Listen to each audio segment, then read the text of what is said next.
Pranam Maharaj. Namaste. How are you? Pranam. Good.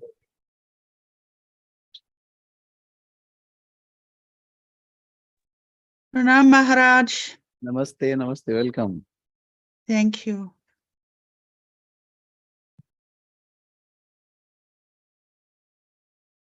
Namaste to you all.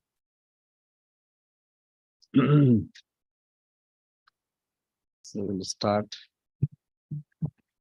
It's time.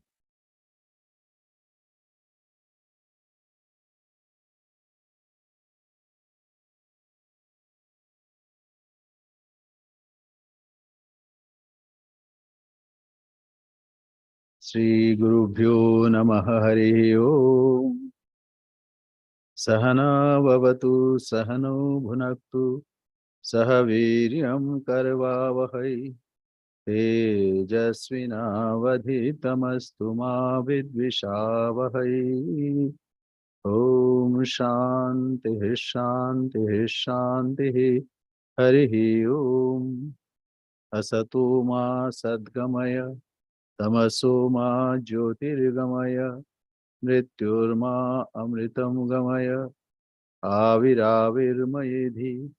Om Shanti Shanti Shanti Harihi Om. Tava Kathamritam Tapta Jivanam Kavibhiritam Kalmashapaham Shravanamangalam Srimadaatatam Bhuvi Grinanti Ye Bhurida Jana.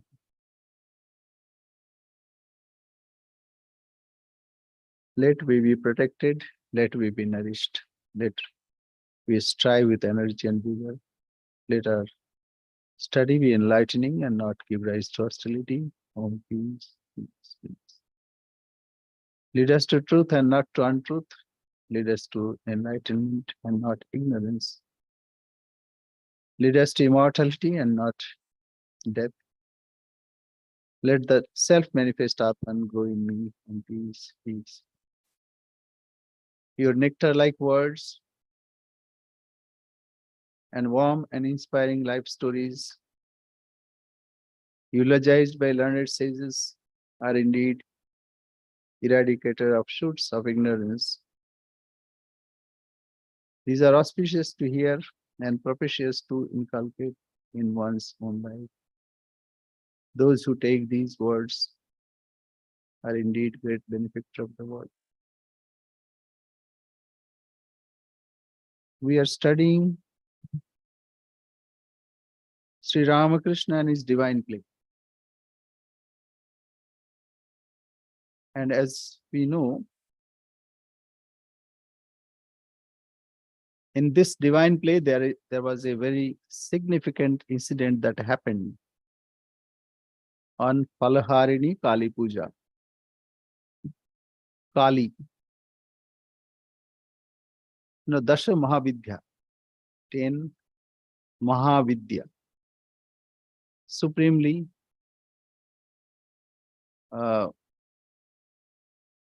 supreme science for emancipation, Mahavidya.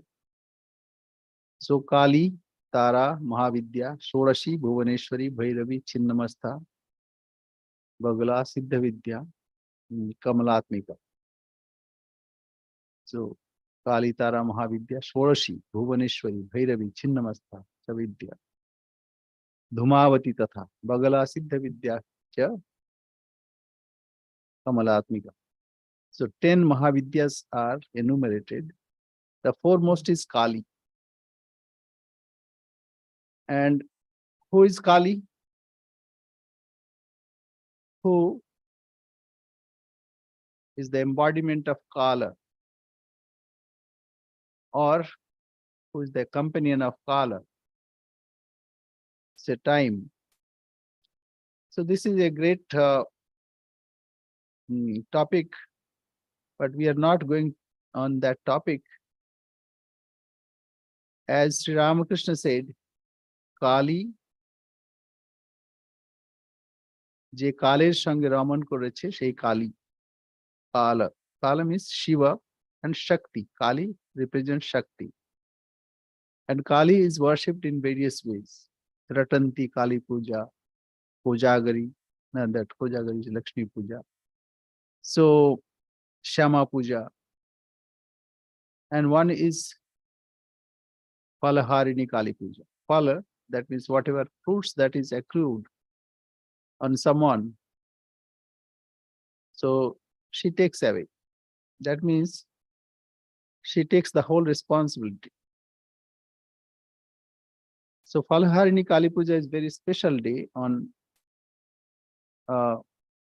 in our lives, or as in this the Leela, Bhagavad Leela, because on this day Sri Ramakrishna worshipped Divine Mother in the person of Sharada Devi. We know that incident that Sri Ramakrishna asked Hriday to arrange some arrangement for puja, but he did not tell where and what puja will be there. So when the puja started in the Bhavatarini Kali temple, then Sri Ramakrishna asked his mother Sharda Devi to come, and then she was seated on a seat, and Sri Ramakrishna worshipped her with Shodashopochara.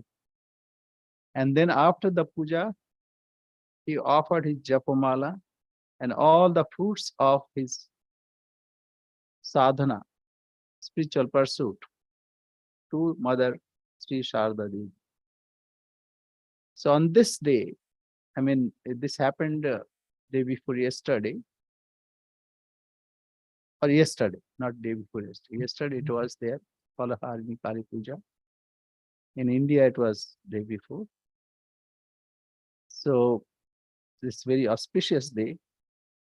So on this day, we remember Mother. You know, Sri Ramakrishna invoked Shakti in the person of Mother. And we can find that after that, a great awakening is happening. This happened in 1870s. And after that, we find the great awakening everywhere, in all fields are happening. So it is said that Sri Ramakrishna invoked Kundalini, Brahma Kundalini, or the power source of this whole universe through Mother Sharda Devi. So anyway, we go to our text, but before we venture to our text, this is important. Service is important.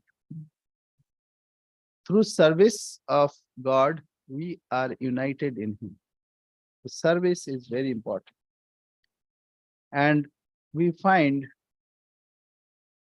in the Ramakrishna Leela, Sri Ramakrishna arranges such service, Pada Sevanam. In Navavidha Bhakti, we find service to Guru, service to God is very important.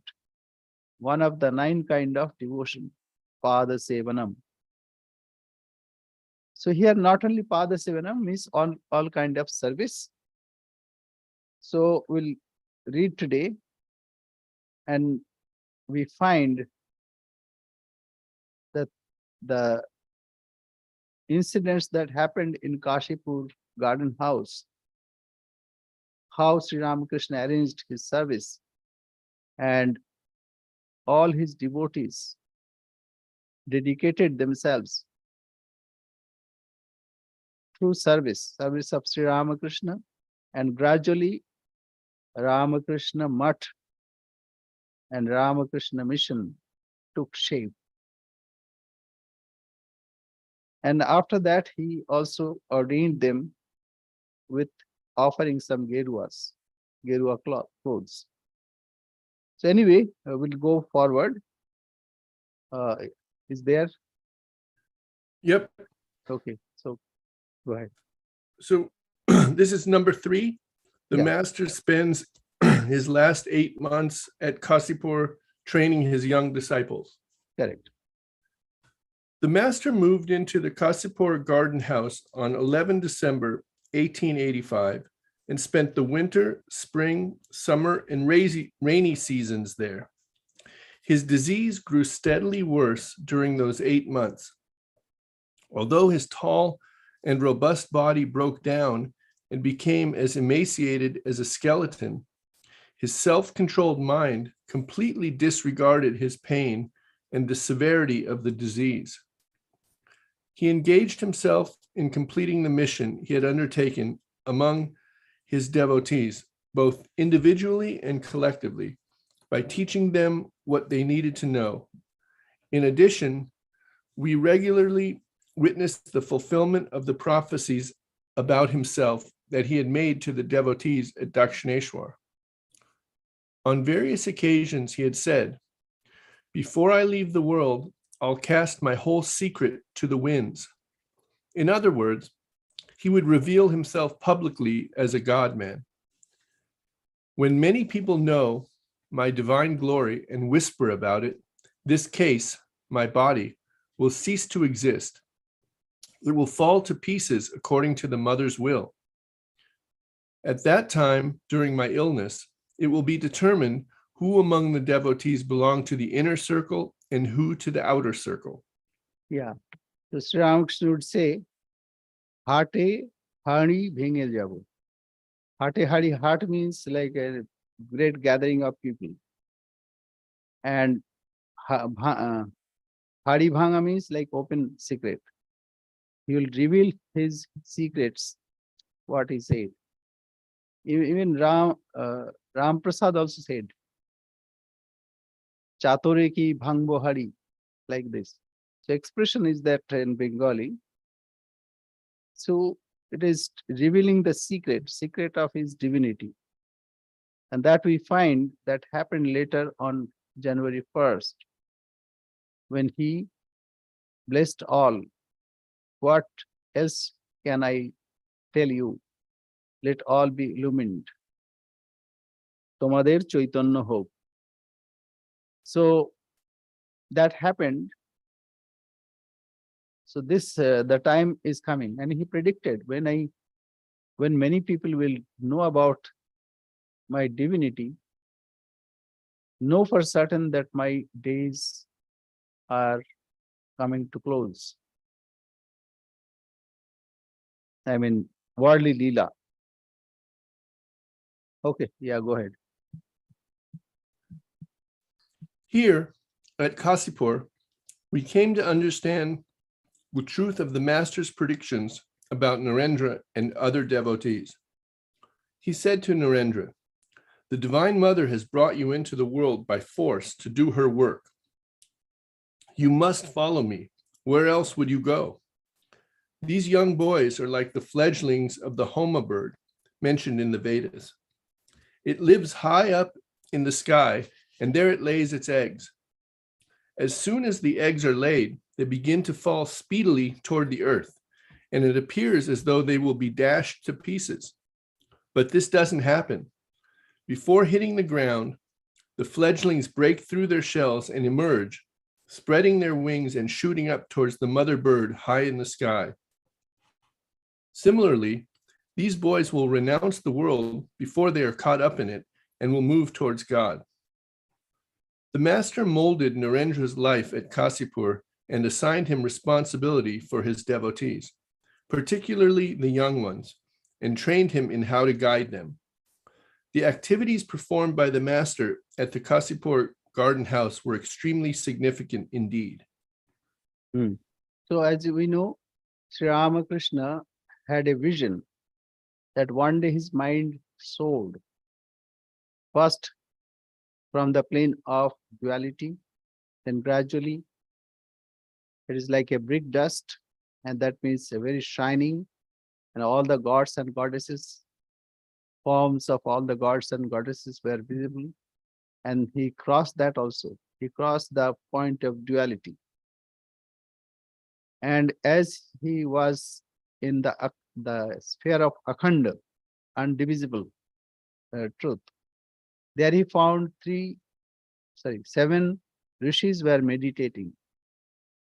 And in that, though akhanda means there is no division, but then a spiritual child appeared and he put his hands around a rishi, very old, and he indicated, he said that I am going, now you have to come, you have to follow.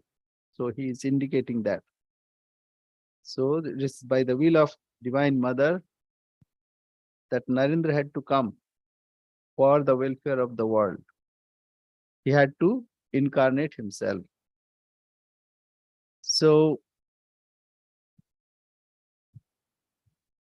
and Sri Ramakrishna also molded his life. First, he was not believing in Shakti. Even he had no confirmation that if there is God. So Sri Ramakrishna not only gave that the confidence, and also he touched him, and he was given that experience that though it is manifold world, but here it is that unified one divinity. And then he did not believe in Kali. That also Sri Ramakrishna it's like put him in such a state that he had to admit Kali. So all this happened for Narendra's training for future work, and it's all mother's work. So that is what is being said here. And Narendra would take a lead. That also he predicted many times. And he said that Narendra has 18 such qualities, which possessing even one, may one become world famous, like Keshav Chandra Sen. That time Narendra objected, but later that happened. And so Narendra would take a lead here. Yes. 4. The importance of preserving the garden house. Naturally, people have an intense desire to preserve as a memorial this special place where such significant activities in the Master's life took place. It will serve to keep alive for future generations those holy memories of the Master, which will give them bliss and inspiration. But alas, an awful obstacle has recently cropped up in the 1920s.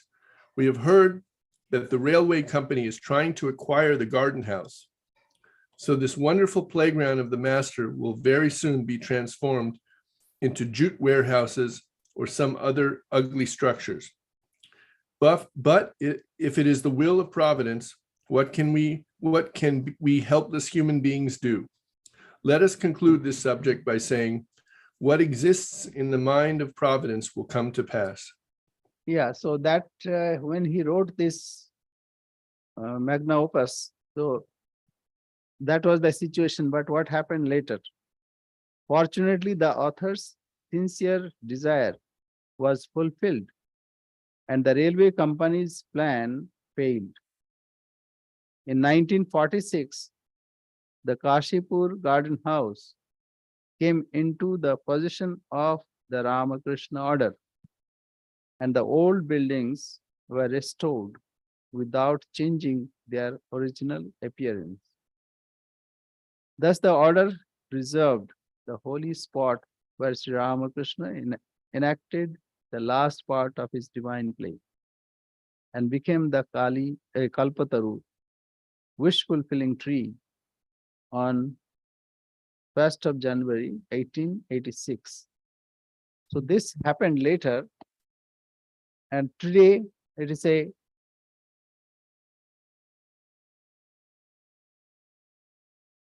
yeah 1st of January 1886. 1886. So that is a now place of pilgrimage, and especially on 1st of January, hundreds of thousands people visit that place. It's like the whole Calcutta, gathers there, as it were. Not only Calcutta, even from outside people also come. Kalpataru Day. So it's a great place and beautifully maintained. Yes, go ahead. Chapter 13, Section 2. The vow of service to the master at Kasipur. 1. The master is joyful at the beauty and spaciousness of the garden house. We mentioned earlier that because it was inauspicious to travel during the month of Paush, mid-December to mid-January, the master moved to the Kasipur garden house just before the last day of Agrahayan, mid-November to mid-December. The garden house was more spacious and secluded than the Shayampakur house, which was situated near a crowded and noisy road in Calcutta. In whatever direction one might look from this garden house, one could see the evergreen leaves of the trees, the bright colors of flowers, and the tender green grass of the lawns.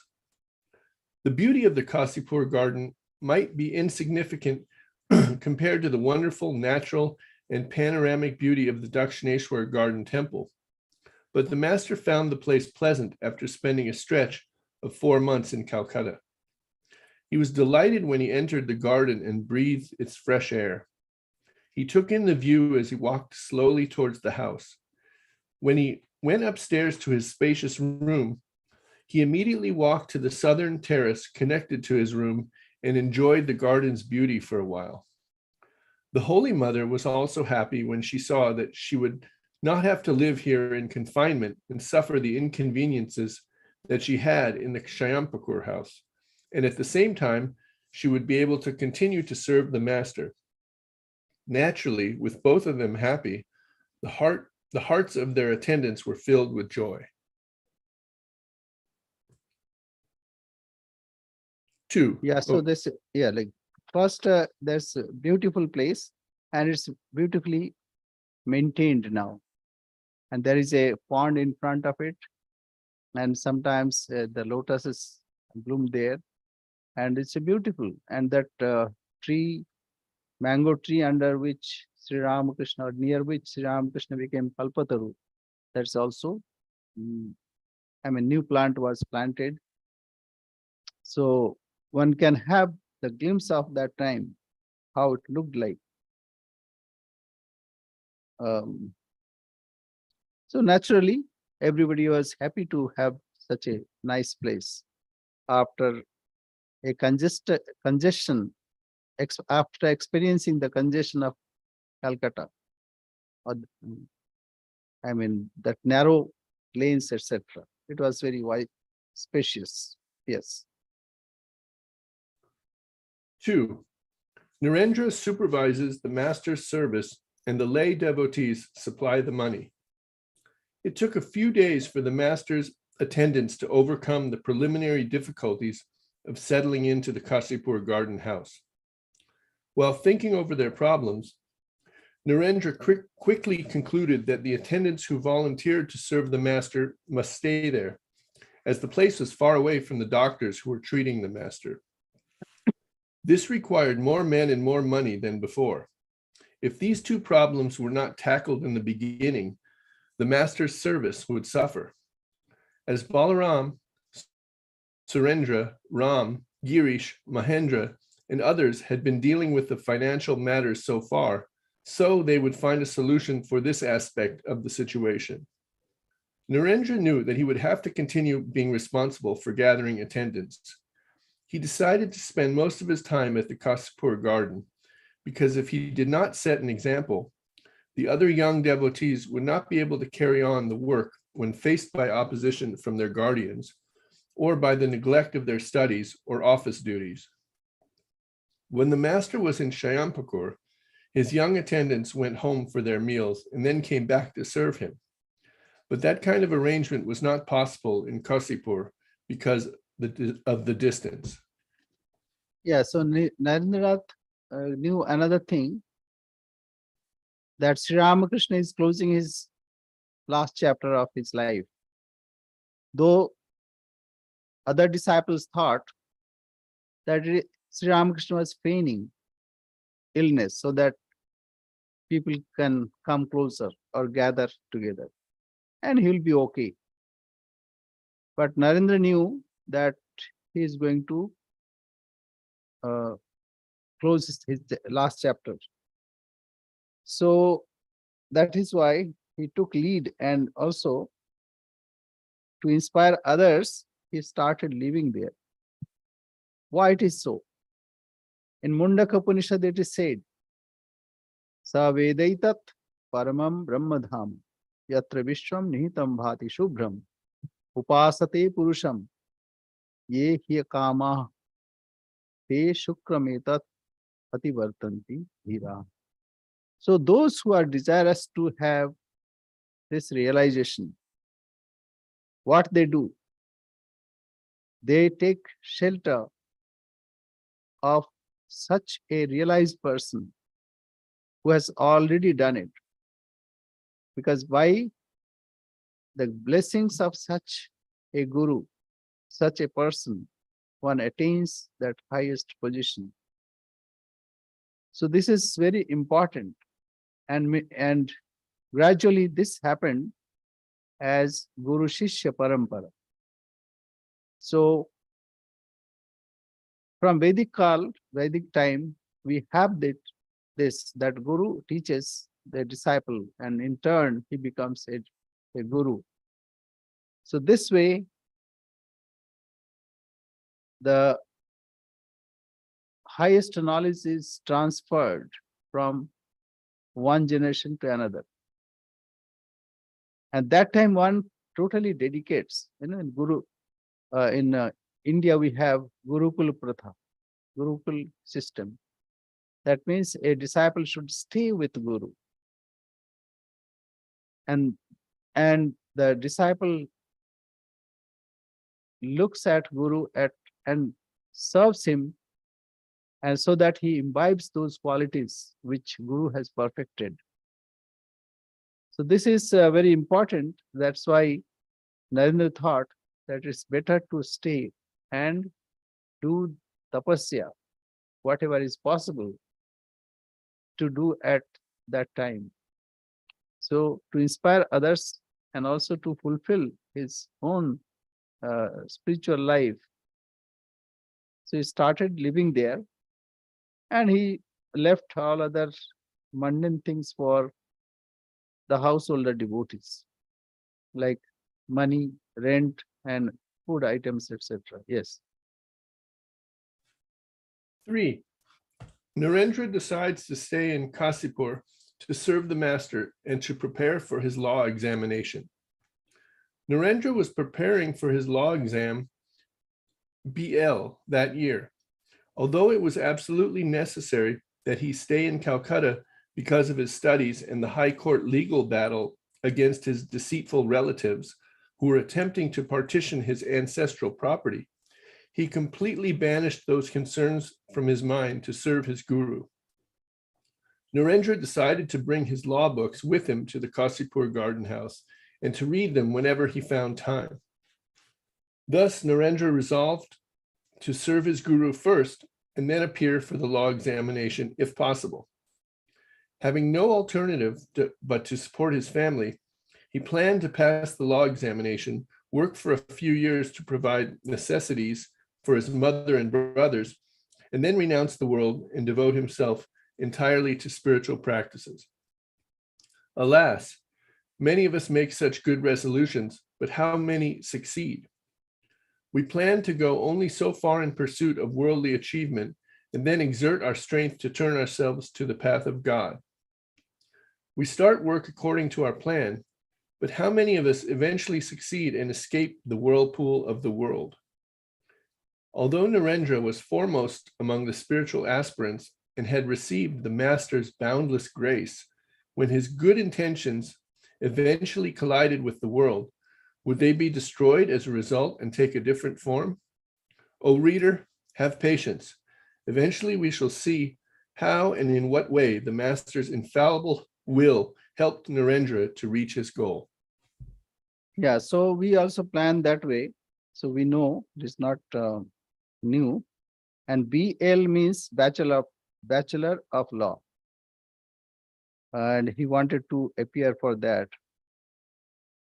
But first was the service of Guru. So that's why later he abandoned that. Like he said that it looks like it's a poison. And he wanted something to forget all he read already. So this is because of his renunciation. So we'll go forward. Yes.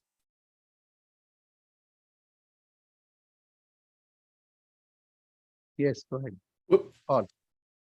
4. The master always depended on the Divine Mother and accepted the devotees' service for their own welfare. Thus far, we have described how the devotees were serving the master.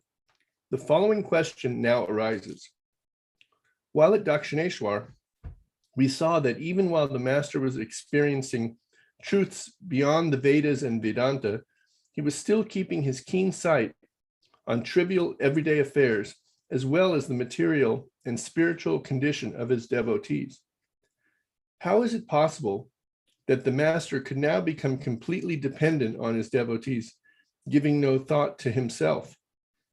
The answer is that the master's entire focus throughout his life was on the Divine Mother. As he had completely depended on her in the past, so he did in the present. He had known in advance that the type and amount of service he would receive from each devotee was intended by the Divine Mother and was for their welfare. The more we tell of the master's life story, the more we shall understand his phenomenal reliance on the Divine Mother. So the life of Sri Ramakrishna was completely dependent, or he relied wholly on the Divine Mother. Whatever he did, it is a divine plan. He only traded through that path. So by serving him, people will get illumination. That he knew. And that is why he took service. This is very important for the disciples. Many things cannot be acquired logically. It comes intuitionally and with the devotion. So when a disciple dedicates oneself with devotion, some realization happens. So that's why Sri Ramakrishna accepted that service. Generally, he would not. Generally, he would, whatever was possible, he was self-dependent. But in this case, he took service. And secondly, what is Sri Ramakrishna stands for? It is truth. He followed truth, and he said also, those who follow truth, they are like lying at the lap of God. And truth alone leads us to the highest goal. Satyena pantha vitate devayana. It is said in the Mundaka Upanishad. So Satyena pantha, it is truth that we achieve that. So these two are very important, and after attaining the highest, one gets such a situation where he imparts willingly and sometimes naturally that divine wisdom to others. So one is through service. Yes. Yes, go ahead. 5.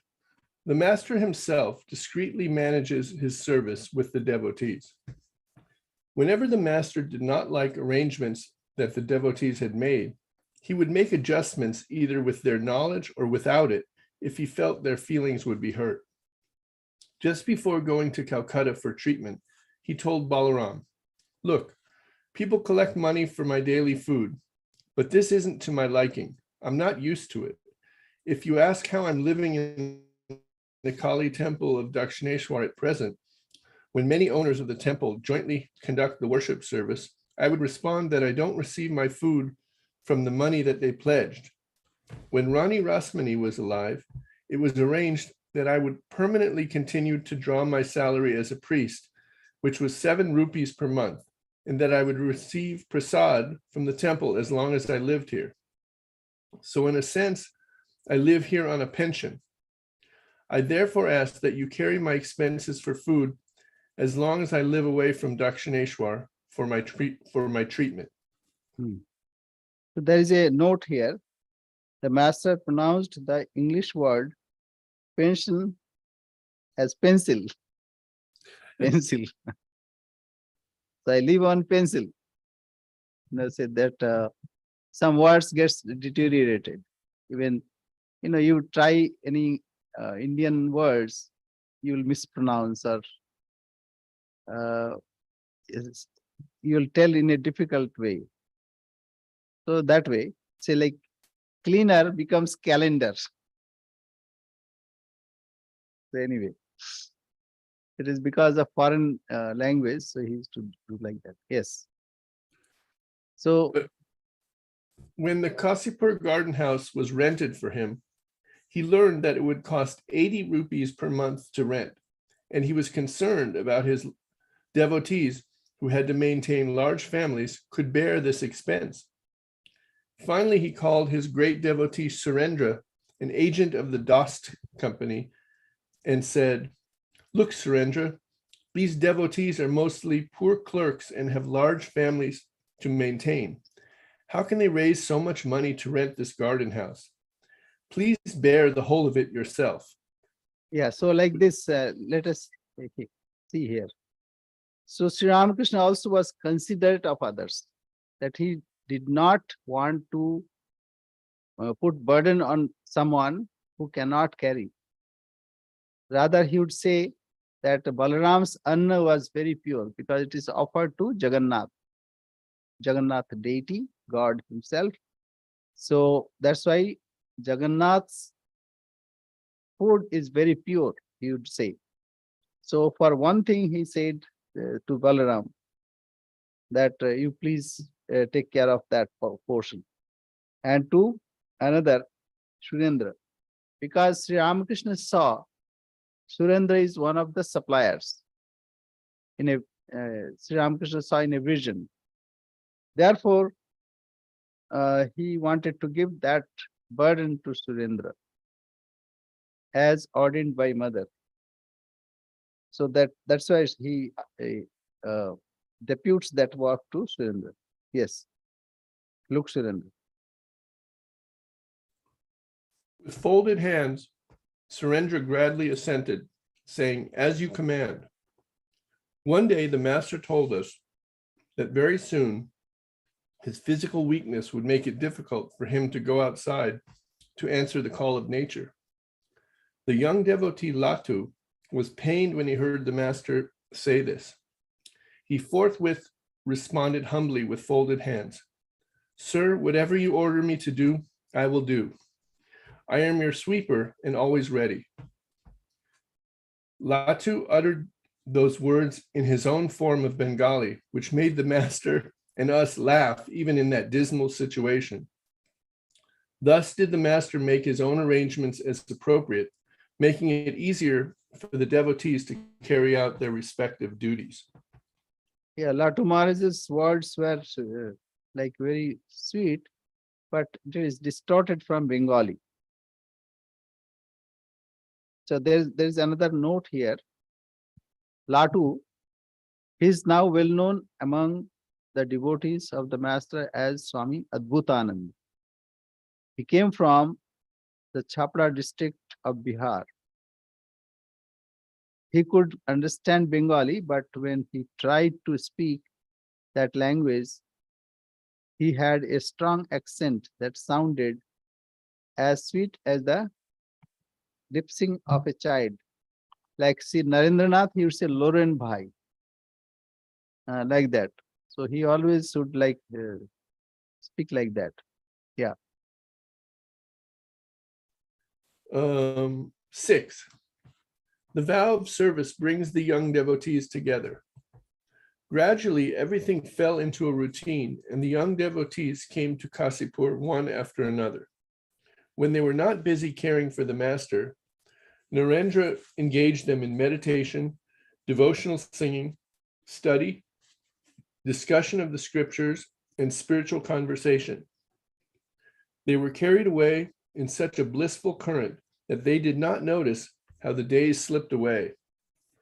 The tremendous attraction of the master's pure and unselfish love on one hand, and Narendra's wonderful friendship and holy companionship on the other, joined them in such a sweet and strong bond that they truly felt closer to one another than to members of their own families. If someone went home on urgent business, he invariably returned that evening or the next morning at the latest. They lived at Kasipur until the master passed away and then completed their vow of service by renouncing the world. Although the devotees never numbered more than 12, they were extremely devoted to their guru and remarkably efficient. Yes, especially the presence of Sri Ramakrishna was the great attraction. And then Narendra also, and inspiring talks. And generally, our time also goes like this. When we are in good time, time passes without notice. Dinamapi rajani sayam pratha shishira vasanto punaraya. See, I see this Monday. Oh, now it is Thursday. It jumps as it were. But when it is difficult time, then people find it is difficult to pass that time. So in the company of Narendra and also in the presence of Sri Ramakrishna, the time was flying as it were. And gradually they were like, it's like crucible. Kashipur was like crucible, where all the devotees are coming and surrounding Sri Ramakrishna and gradually forming the future organization. So here there is a note to satisfy the reader's curiosity. We list the names of those 12 devotees. Narendra Rakhal, Baburam, as we know, Narendra Vivekananda, and Rakhal Swami Brahmananda, Baburam Premananda, like that. Niranjan, Jogindra, Latu, Tarak, Brother Gopal, the only elderly man, Kali, Shashi, Sharat, and Hutko Gopal. Hutko Gopal, all of a sudden he will appear, and all of a sudden he will disappear. So his name was given Hutko Gopal. Regarding the other devotees, Sharada could stay only a day or two from time to time because of his father's strong opposition. Hari, Gangadhar, and Tulsi practiced austerities at home and visited the master occasionally. And that time Vigyan Maharaj also was not there. In addition, a couple of young ones joined Mahimacharan Chakrabarti shortly afterwards and stayed in his house. So these were very close. That's why Sri Ramakrishna would say inner circle. And those who would come occasionally and says, "How are you, sir?" So they formed outer circle. Say like in a temple, he would say that some are inner pillars and some are outer. Both kinds of pillars are important for the edifice. Similarly, for Sri Ramakrishna Leela, all are important. Yes. 7. The master's health improved slightly. One day, shortly after the master arrived at Kasipur, he went downstairs and walked on the garden path for a short time. The devotees were delighted to see this and hoped that he would soon regain his strength and recover if he could take walks like this every day. However, the next day he felt weaker, having caught a cold from the chilly air outside or for some other reason, so he could not go outside again for many days. His cold subsided in 2 or 3 days, but the weakness continued. The doctors prescribed a special broth for him. After taking it for a few days, his weakness lessened to a great extent, and he felt better and stronger. This improvement continued for about a fortnight. Dr. Sarkar came to visit and was delighted to find him in better health. So Dr. Sarkar would come and would talk to him a lot, as we find recorded in the Gospel of Sri Ramakrishna. But one thing is very important, that Sri Ramakrishna arranged all the major things for his stay there, for his rent and also food, and Narendra took care of the services. And householder devotees, they contributed according to their capacity and willingness. Yes, go ahead. 8. Narendra assigns duties to the young disciples. The young attendants had to go to Calcutta every day to give the doctor a report on the master's health and to obtain the food he needed. At first, both tasks were given to one person, but this arrangement created some inconvenience. So it was decided that 2 people would go to Calcutta every day for those important errands. If anything else was needed in Calcutta, a 3rd person was sent.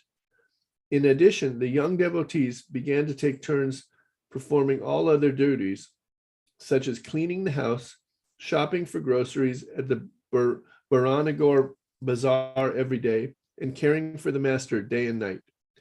Narendra supervised their activities and managed other affairs that cropped up. So here, as he writes, it looks like very organized, but that time it happened spontaneously. It is the Divine Mother that guided. Of course, all were instrument in her hands, but everything was guided automatically. It is not that somebody planned that like that. Yes. 9. The Holy Mother takes responsibility for the diet as before. As before, the Holy Mother was in charge of preparing the master's diet. If the doctor prescribed a special diet for the master in addition to regular food, Brother Gopal or another devotee would learn how to prepare it, then teach the Holy Mother how to do so. The Holy Mother would converse freely only with Brother Gopal and 1 or 2 others. In addition to preparing the master's meals, the Holy Mother would carry the food tray to him a little before noon and shortly after sunset and wait until he had finished eating. The master's niece, Lakshmi, was brought to Kasipur to help the Holy Mother cook and perform other household duties as well as to keep her company. In addition, some of the women devotees who had regularly visited the master in Dakshineshwar began to come to Kasipur and stay with the Holy Mother for a few hours or sometimes for 1 or 2 days. After a week, the whole arrangement worked smoothly. So Budo Gopal, that means elderly Gopal, and later he became a monk, a direct disciple, Swami Advaitanand. So he was the only person with whom Holy Mother conversed without any bashfulness. Otherwise, she would be covering herself and would not come out from her dwelling place. And Lakshmi Didi also was required for errands and for communicating with others. So everything looked so very nice. Yes. 10. The lay devotees regularly discuss financial matters. The householder devotees were not free from anxiety during that period. They would meet at Ram's or Girish's house, as was convenient, to decide how much time and money they could provide for the master's service, Then they would act accordingly. They knew that not everyone might be able to contribute an equal amount every month, so they met once or twice a month to make decisions beforehand. One thing to be noted that these devotees were not very wealthy. They had their own families, their own problems to look at, and at the same times they wanted to serve Sri Ramakrishna, their guru. So they also were trying the best that is possible. So, these are the points which are later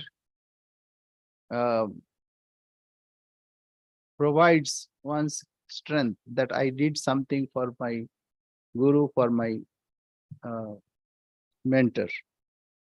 So this way, it gives joy to the devotees, and it was ordained by the mother, the divine mother. Yes. 11. Narendra inspires the young devotees to give up worldly desires and devote themselves to God realization. Most of the young devotees did not visit their homes for even a short while until everything regarding the master's service was in order. Those who had to go home to handle urgent matters returned within a few hours. They somehow made their guardians understand that they would not be able to visit regularly or live at home as before until the master had recovered. Of course, no guardian was pleased to hear that, and none of them approved. But what could they do?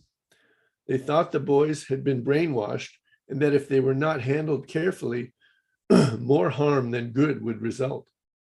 So the guardians decided to somehow tolerate the boys' behavior for a time and begin to devise some means for bringing them back. So that was the regular service. They could, and Sri Ramakrishna was a great attraction. So they could not stay longer at their homes. Rather, they rushed to return to the Kashipur garden house. Yes, go ahead. When the householder devotees and the young disciples jointly undertook their vow of service, and everything was orderly and running as smooth as a machine, Narendra was relieved to a great extent and had an opportunity to think about his own affairs. One night, he told us that he planned to visit home for a day or two. He then went to bed, but he could not sleep. He soon got up, and finding Gopal and a couple of us awake, he said, "Come, let us have a smoke and walk in the garden." As we walked, he said, "The master's disease is extremely serious. Who knows whether he has decided to lay down his body? Make your best effort to achieve spiritual enlightenment through service to him and prayer and meditation while there is yet time. If you do otherwise, there will be no end to your repentance after he passes away. We waste our time with the foolish thought that we shall pray to God after finishing this duty, or practice spiritual disciplines after doing that. Thus we entangle ourselves in a net of desires. Those terrible desires lead to destruction, death. Shun those desires, uproot them." So what is kaman yah kamayate manyamana sakamabhir jayate tatra tatra. So what happens generally, we are bound with our desires.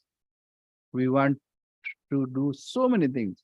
I want to do this, that, like we want to study, we want to earn money, and so on and so forth. But those who dedicate themselves, when they see the fulfillment of desires is not the goal, rather one has to find the ideal in one's life. And when they serve their ideal, their mentor, so then what happens? That teaching comes intuitively to them. So here we find that Narendra inspired others to serve as much as possible. As we serve, what happens? We surrender ourselves. We surrender all our actions. As Sri Ramakrishna would say, that it is like karma nasha. There is a river. He would say that there is a river, which name of that river is karma nasha. That means it destroys all karma, good, bad, and indifferent. He absorbs it. So the river absorbs it. Similarly, Sri Ramakrishna was karma nasha. He took away, that's a Halaharini Kali Puja. So he took away all the burdens of the devotees. So Narendranath inspired them to serve their Guru, Sri Ramakrishna, to attain the highest goal of life. Yes, so next we go. 12. The disciples mentally offer their desires into the Duni fire. On this cold winter night in Paush, mid-December to mid-January, the silence pulsated. Above, the infinite blue sky watched the earth steadily with its millions of starry eyes. Below, the sun's scorching rays had dried the ground under the garden trees, and one could sit there because the place had been recently cleaned up.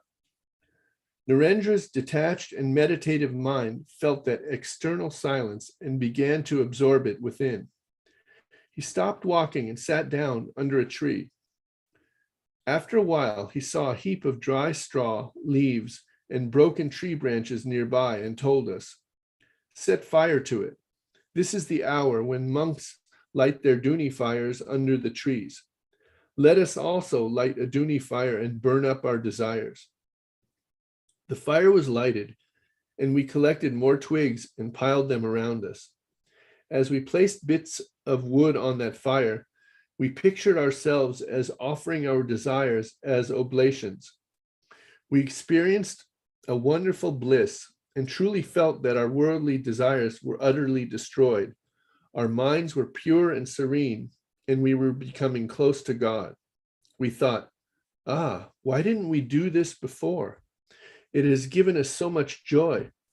Henceforth, we shall light a Duni fire whenever we have the opportunity. After 2 or 3 hours, we could find no more fuel, so we extinguished the fire and returned to our room to retire again.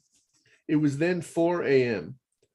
Those who did not participate in our Duni ceremony heard the story in the morning and were sad that they had not been called.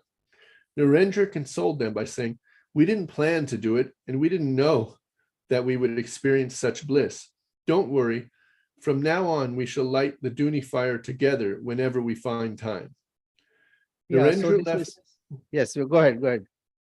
Narendra left for Calcutta in the morning as planned and returned to Kasipur the next day with a few law books. Yeah, so all our trouble is because of our desires. If there is no desire, we are happy. We desire for happiness, that makes us miserable. But if we can master this, the desire, when it is offered, so what remains? Only bliss. So this they experienced, offering their desires in the Dhuni fire. And later also another time it happens, that happened in Artpur, when they took vow of sacrifice. But here also, it is, everything looks like everything was arranged, but it happened by the will of Mother, will of Lord. And in presence of Sri Ramakrishna, this was being enacted as it were. And gradually, everything was being revealed or being enacted in the way it should be done. And we should take inspiration from such incidents, and we also can try to offer our desires to God, and then we see what what remains with us. So we have completed the chapter. Then we'll read in the next class. That is bestowing fearlessness through self-revelation. That Kalpataru, Sri Ramakrishna becomes Kalpataru, wish-fulfilling tree. But that's not the only time. He was Kalpataru all the time. But devotees, they want to see special manifestation. And the God and divine also fulfills their desires. So we'll read that next time.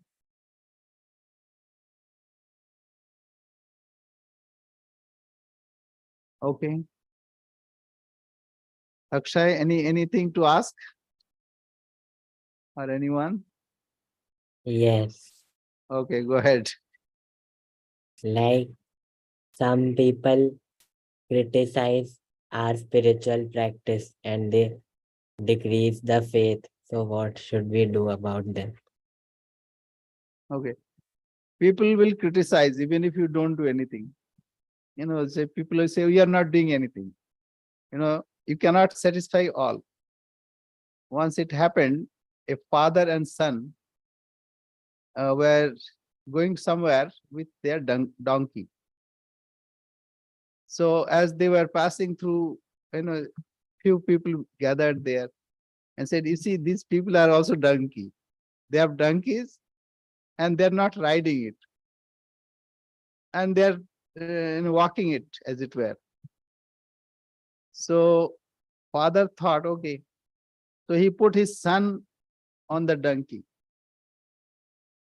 And they were going again. Some people commented, you see, nowadays children are so selfish. They don't think about their aged parent. Rather, they are enjoying, this boy is enjoying the ride of a donkey, but his father is walking. So what he should do? So next time he said, okay, you get down, I'll ride. So that father was riding. Again, in another place, said, see, what is the time? This old man is riding on the horse and child is walking. What a man. He cannot sacrifice. So then what to do? Then both of them rode on the donkey. And then some other people criticized. You see, poor donkey, they have no sense of any welfare of animals. And they both are riding on the donkey. Now, it was difficult. So at that time, they wanted to get down, but there was a stream. And the donkey saw its image and jumped it in. So, what is the moral of this story? You cannot satisfy everyone.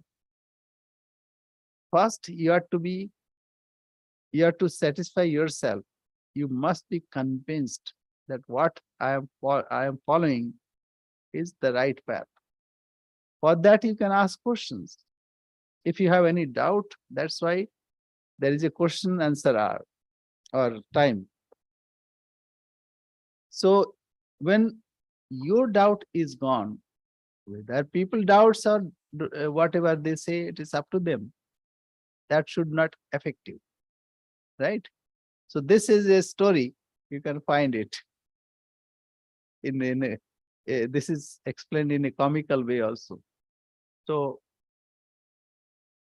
people will criticize. Whatever you do, people will criticize.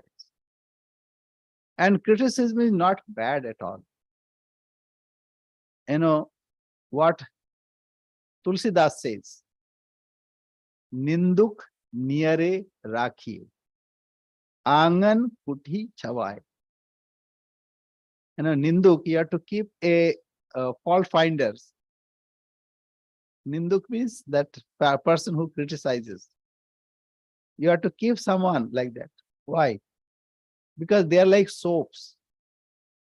Without your expense, without paying a dollar from your pocket or any money from your pocket, you'll get a soap who will always look at you and remove all your dirts and I mean, so dirt or whatever you are accumulating in your person. He'll remove those faults, those faults. So that way, one should keep one or two people who would find faults with you. And Swami Vivekananda said that if everything is smooth, then you should doubt that you are in a wrong path. You know, if you jump from a high-rise building, passage is very smooth, but you'll fall on the ground and fall flat. So always it is not that we should take criticism, but criticism keeps us on right track. So that is why it is good. And you know, Sri Ramakrishna, what Sri Ramakrishna says. One day, Sri Ramakrishna said to Naren, if people criticize, what will you think? He said, I think that dogs are barking at me. Sri Ramakrishna said, no, don't think that way. Because whatever people say, we have to find whether whatever people are saying, are they true? So one should assess. That gives you an opportunity to assess yourself. And if you find it is baseless, don't worry about it. वो हिंदी में कहते हैं ना, लोगों का काम ही कहना. So people will talk about and criticize also. So don't worry about it. Only thing, you have to assess yourself whether you are on right track, right path or not. If that is there, don't worry. And you are on the right path. Okay? So we'll say our prayer.